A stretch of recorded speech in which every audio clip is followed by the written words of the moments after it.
Jóvenes, buenos días. Ya vamos yo creo por la última clase o penúltima clase de pedagogía de este ciclo escolar. Estamos ya concluyendo casi lo que es el programa y las clases también, ya que la siguiente semana inician los exámenes. Espero que todos estén al corriente para que puedan llevarlos a cabo y obtener pues la aprobación de su semestre, el registro de la certificación de su semestre.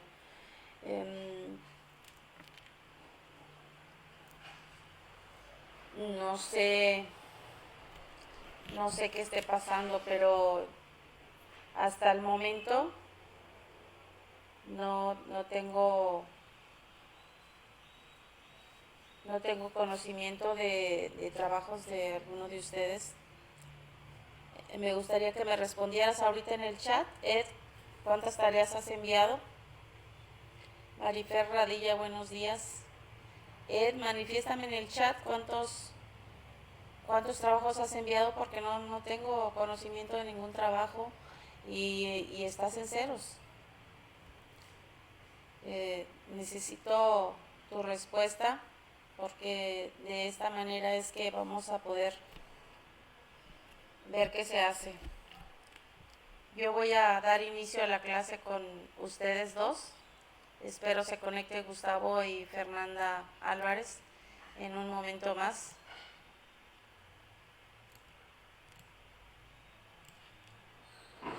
La clase de hoy tiene que ver mucho con ética, con el comportamiento de cómo llevamos los docentes el trabajo a la escuela, al salón de clases, y cómo estos principios, nuestro tema de hoy se llama principios éticos, principios didácticos que tienen que ver con la ética del docente también en el salón de clases. Cuando hablamos de didáctica nos estamos refiriendo a técnicas de enseñanza. Las técnicas de enseñanza, por supuesto, tienen que ver con el saber hacer del docente con sus alumnos. Entonces, es tan importante este tema que lo sepa el maestro como que lo sepa el alumno, porque el maestro y el alumno, acuérdense, son quienes sostienen el poder en un salón de clases. Ni recae solo en uno ni en otro. Aquí los dos aprendemos mutuamente. Entonces, estos principios deben ser conocidos por ustedes y por mí y por todos los demás docentes con los que ustedes trabajan. Los principios didácticos son métodos y técnicas de enseñanza que deberán sujetarse a algunos principios que son su base en común.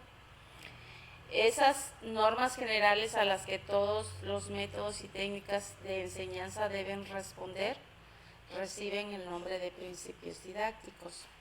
Como ven, los principios y normas, cuando hablamos de principios y normas estamos hablando de lo mismo, y si les queremos decir reglas generales también es válido.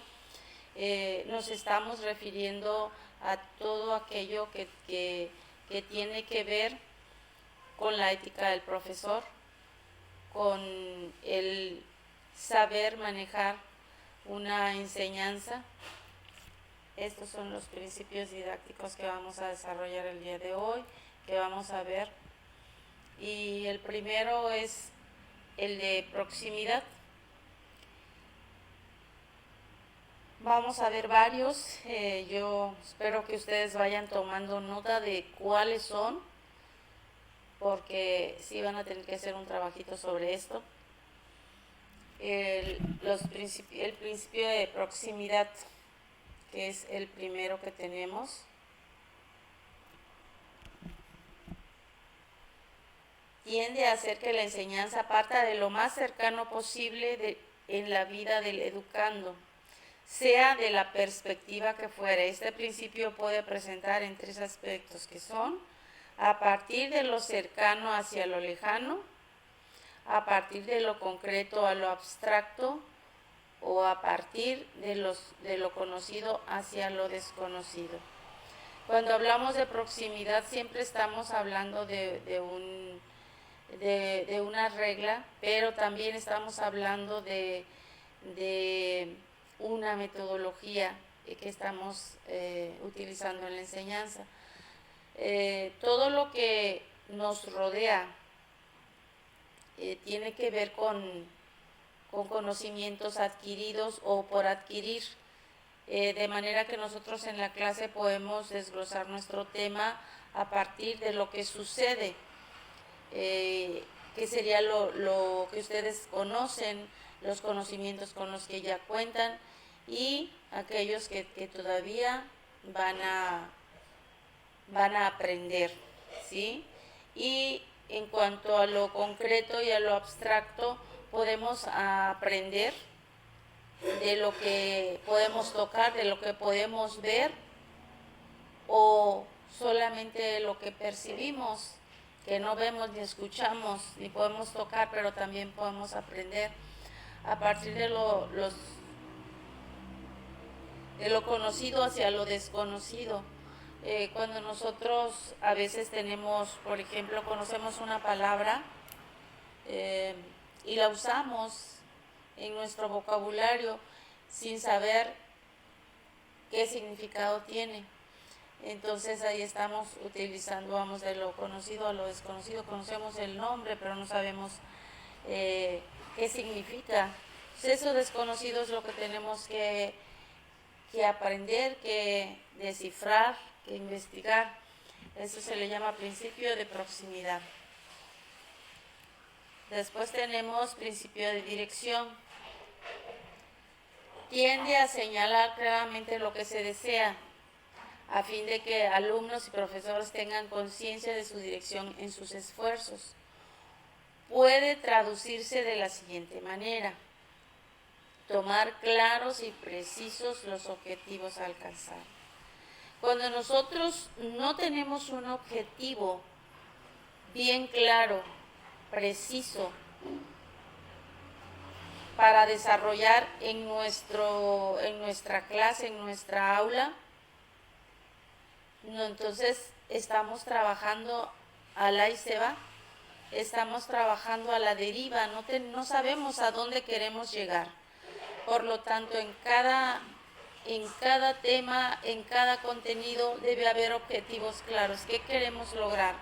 Por ejemplo, en esta clase el objetivo es que ustedes conozcan todos los principios didácticos que se pueden aplicar en un salón de clases, que son principios que atañen tanto al docente como al alumno.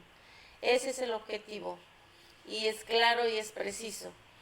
De manera que el principio de dirección está basado en los objetivos. ¿Qué queremos lograr? El principio aquí tenemos de marcha propia y continua. Principio de marcha propia y continua. Este principio procura respetar las diferencias individuales, no exigiendo la misma realización de todos los educandos.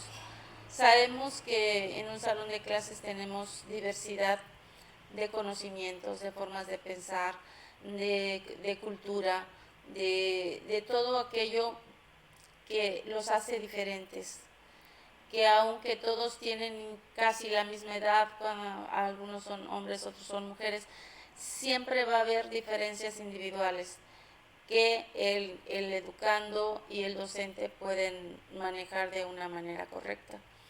Esas diferencias van a permitir que el docente pueda adecuar los conocimientos a cada uno de ustedes. Un proceso de enseñanza que estimule la tendencia a la perfección sin exigir perfección. Fíjense, que estimule la tendencia a la perfección sin exigir perfección. Quiere decir que se debe llevar de la mano, se debe de valorar las capacidades de cada uno, se debe de valorar la situación que se esté viviendo para poder lograr lo mejor o exigir lo mejor de cada estudiante. No se aconseja exigir perfección, ya que aquella es difícil de alcanzar y resulta frustrante. El sentimiento de esfuerzo es vano. Yo prefiero a un alumno que hable, que se exprese, que pueda decir lo que aprendió, aquel alumno que saque 10 porque memorizó para un ratito y después del examen ya no sabe nada, o de aquel alumno que saca 10 porque le está copiando al vecino. Yo prefiero que se saquen una calificación promedio, 7, 8, pero que sepan de qué están hablando, de qué se está tratando. Es preciso motivar al educando para que mejore sus realizaciones mediante un esfuerzo de autosuperación. Cada uno de ustedes debe de saber a dónde quiere llegar. La superación va de la mano con la motivación, y la motivación no se la puede dar más que ustedes mismos. Ustedes mismos, acuérdense que están manejando su vida y de su vida, sus acciones, sus resultados, sus consecuencias, de manera que la autosuperación es personal, es cada quien desea realizar, hasta dónde quiere llegar. Así, reconocer los méritos del trabajo realizado y mostrar cuando se es necesario que se podrán alcanzar mejores resultados. Yo, por ejemplo, ahorita, mis resultados han sido que sí se han conectado a las clases en su mayoría, y espero que esto se puedan alcanzar mejores resultados con sus trabajos. Ahora yo tengo Fernanda, por ejemplo, Fernanda Radilla, que me ha entregado todos sus trabajos en tiempo y forma, y quizá ustedes que no lo han hecho podrían apoyarse con Fernanda. No les estoy diciendo que copien, pero por lo menos que recuerden qué tareas son las que les faltan. Ese es el principio de marcha propia y continua. El principio de ordenamiento y adecuación. Aquí tenemos dos principios de ordenamiento. Prevé la secuencia que deben realizarse las tareas escolares para que sean mejores comprendidas y asimiladas por el alumno. Prevé la secuencia. Nosotros tenemos una temática y la secuencia va en función de sus contenidos. Así es como vamos realizando las tareas para que ustedes puedan... no pueden realizar una tarea si antes no han entendido de qué se trata la clase. Entonces hay una secuencia, hay tiempos para realizarlas y también tiempos en que se deben dar los contenidos de manera secuencial. Por eso se le llama de ordenamiento. El otro principio es de adecuación.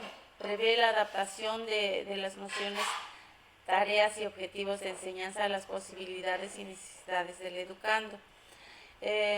La adecuación, por ejemplo, si nosotros estamos viendo que el aula virtual no nos responde al 100%, bueno, ese no es impedimento, no es algo que vaya a obstaculizar para que ustedes cumplan. Envíenlo a mi correo, envíenlo por el medio que ustedes quieran, pero háganmelo llegar. Adecúen sus necesidades a lo que se pueda utilizar, ¿sí? Si ustedes no tienen la manera de utilizar una computadora para hacer sus escritos de las tareas, bueno, pues pueden adecuarlas, háganlo en su libreta, tómenle una foto y mándenla. Todo eso es el principio de adecuación y ordenamiento. Aquí tenemos otros dos principios, que es el de eficiencia y realidad psicológica. El principio de eficiencia procura hacer que el educando despliegue el mínimo de esfuerzos para alcanzar el máximo de rendimiento. En la medida que ustedes pongan atención, en la medida que aprendan a entender lo que leen, lo que escuchan, van a ser eficientes.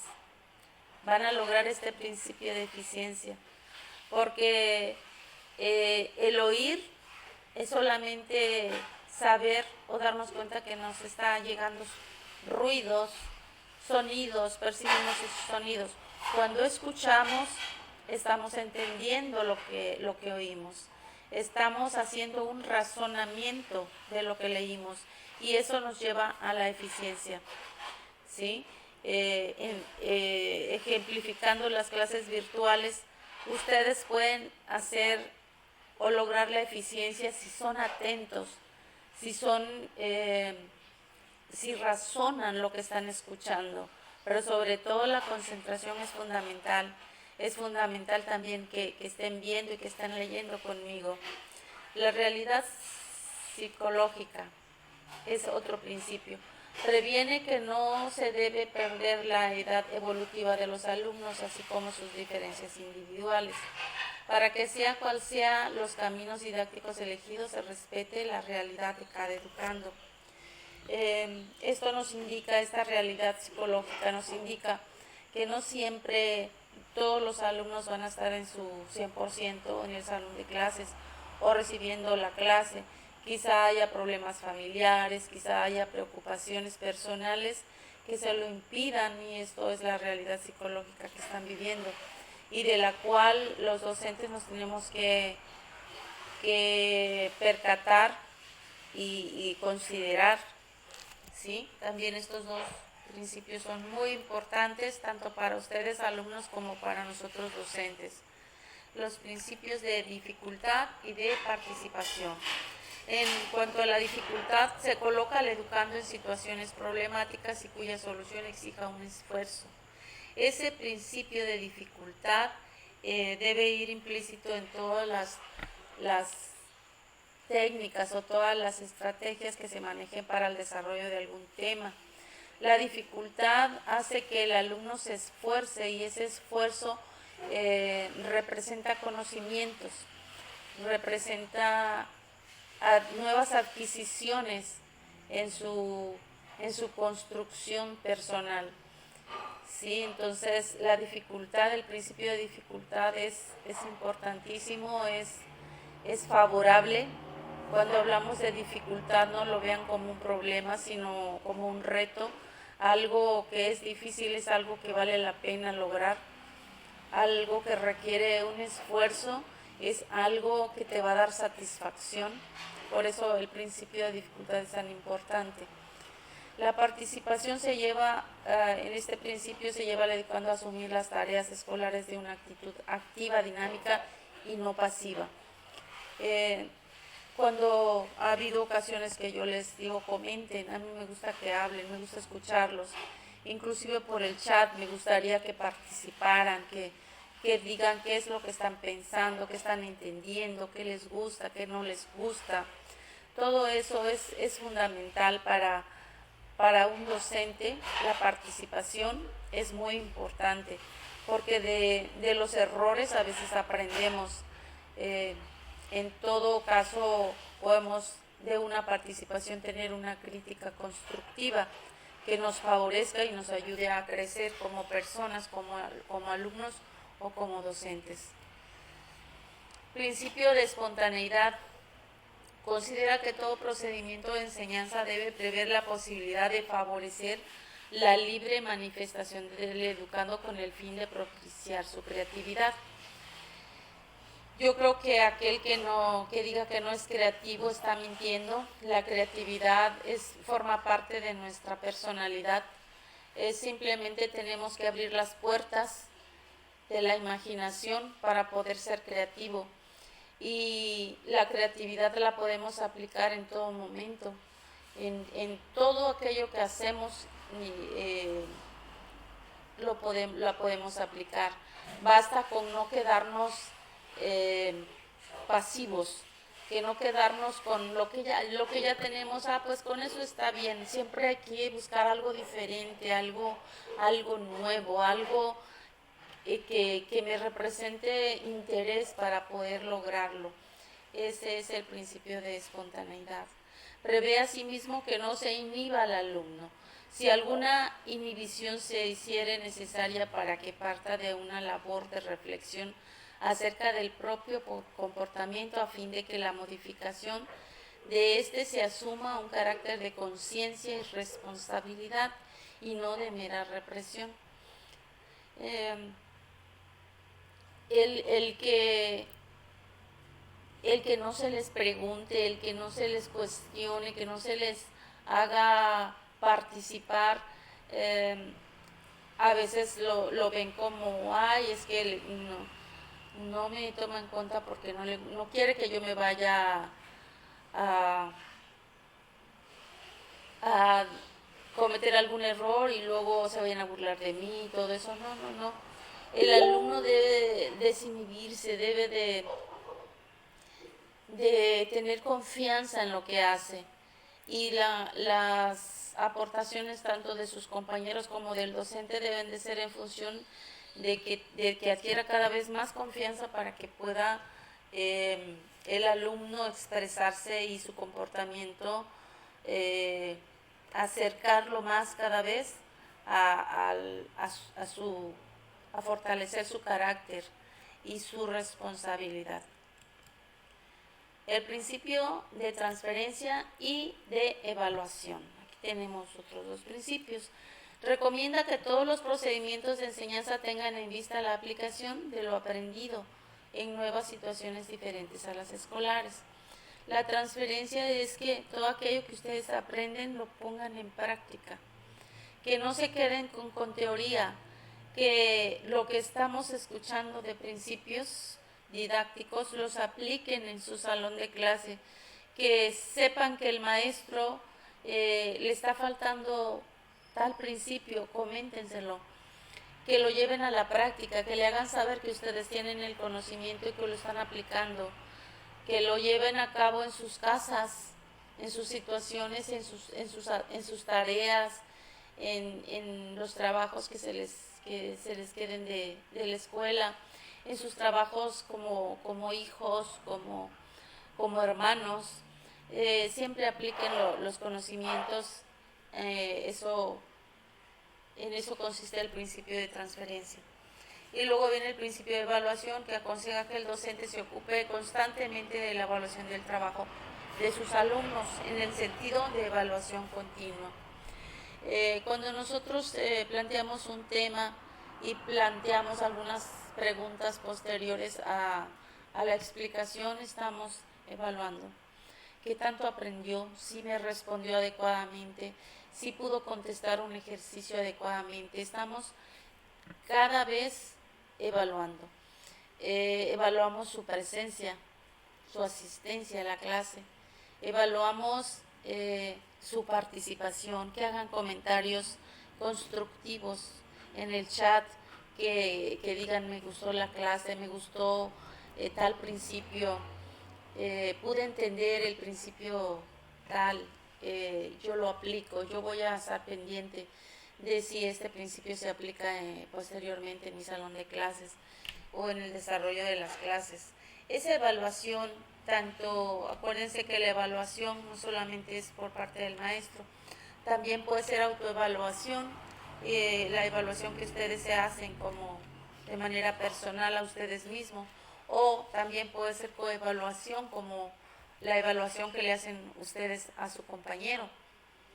¿Sí? Entonces, este principio es fundamental también para ver si avanzamos o estamos estancados. Principio de reflexión y responsabilidad. La reflexión enfatiza la preocupación fundamental de la enseñanza, que debe llevar al alumno a reflexionar, a comprender que el raciocinio no es una simple posibilidad, sino una realidad efectiva. Siempre nosotros tenemos que razonar. Cuando nosotros conectamos lo que escuchamos con la razón, estamos entendiendo lo que escuchamos. Cuando conectamos lo que vemos en un texto, lo que leemos con la razón, estamos haciendo una reflexión y estamos entendiendo. ¿Sí? Esta reflexión tiene mucho que ver con el querer aprender, con el querer comprender, con el razonar. ¿Sí? Esto se llama ese principio de reflexión. A ver, yo tomé una clase el día de hoy, ¿qué aprendí? no, me acuerdo de esto, me acuerdo de esto otro. Cuando tú estás haciendo esa reflexión, estás asimilando, estás dándote la posibilidad de hacer una realidad efectiva ese conocimiento. Y por otro lado tenemos el principio de responsabilidad. Este es el principio culminante de todos los principios. Encaminar todo proceso de enseñanza de modo que el educando madure en cuanto al comportamiento responsable. Habemos quienes ya tenemos este principio completamente asimilado. Habemos quienes vamos empezando con este principio, empezamos a comportarnos de manera responsable. La responsabilidad implica muchas cosas, principalmente implica cumplir en tiempo y forma, cumplir en tiempo y forma, y esto es desde la llegada a la clase, desde la llegada a la escuela, desde el momento en que me conecto a la clase, desde ahí estamos viendo la responsabilidad, desde el momento en que tú envías la tarea, desde el momento en que tú la revisaste antes de enviarla y te diste cuenta que está hecha de manera correcta. Todo eso implica la responsabilidad. Y este principio, si nosotros no somos responsables, no estamos aplicando este principio en nuestra vida escolar y en nuestra vida personal, va a ser muy difícil que logremos muchas cosas. Entonces, agárrense de la mano de este principio. Y con ese principio terminamos la clase del día de hoy. Yo espero que cada uno de estos principios a ustedes les sirva y lo vean como un momento en el que pueden aprender. Como ustedes se dedican a copiar y pegar, les voy a poner un trabajito diferente. De este tema de principios didácticos, van a elaborar un mapa mental con todos los principios que acabamos de ver, ¿sí? Pero además le van a poner imágenes, y por eso estoy poniendo aquí un ejemplo de cómo es un mapa mental. Está la idea general, que diría aquí principios didácticos, y luego aquí irían todos los principios que vimos. Aquí son poquitos, porque los que vimos son muchos más. Entonces, ustedes irán adecuando su mapa mental, cómo lo pueden hacer. Le pueden insertar formas, le pueden insertar figuras, le pueden insertar texto, lo que ustedes quieran. Este es solamente un ejemplo de lo que quiero que hagan con estos principios didácticos. Jueguen con los recursos que tienen a la mano para que puedan hacer su trabajo. Diviértanse aprendiendo para que puedan entender de qué trata cada principio, ¿sí? Por favor, aplíquense a hacerlo, tienen tiempo todavía. Nuestra clase se termina hasta las 10:40.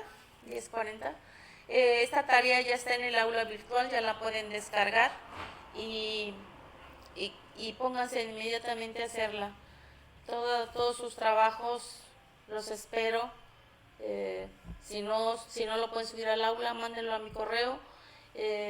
Los videos de las clases, ya saben, van a estar disponibles en un rato más también en el aula virtual o en mi canal de YouTube, como gusten y manden. Ustedes pueden acceder al medio que ustedes quieran siempre y cuando cumplan. Espero sus trabajos, chicos. Pórtense bien, los quiero mucho y ojalá reciban sus trabajos bien hechos. Bye.